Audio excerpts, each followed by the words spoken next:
avec vos petits collègues tout à l'heure, c'est difficile de définir la peur. Parce on a parfois on a la conscience du danger.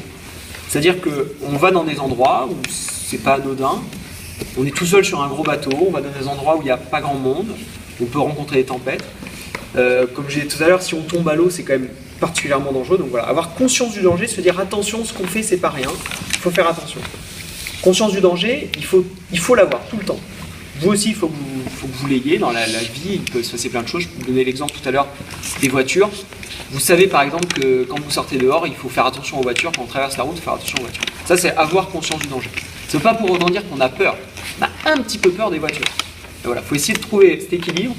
On fait attention à ce qui se passe, on essaye de faire attention, enfin, d'avoir cette conscience-là des choses qui peuvent être dangereuses, et pas tomber non plus dans la peur. En général, quand on a peur, quand on a vraiment peur, on se bloque et on n'avance pas.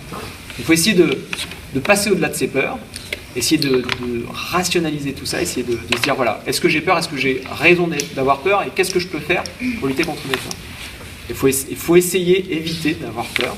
C'est normal d'avoir peur. Hein. Si vous avez peur, c'est pas grave. Ce qu'il faut essayer, c'est juste essayer de comprendre si c'est normal et si on peut faire quelque chose pour lutter contre ces peurs. Des fois, c'est avec vos parents, des fois, c'est avec vos copains.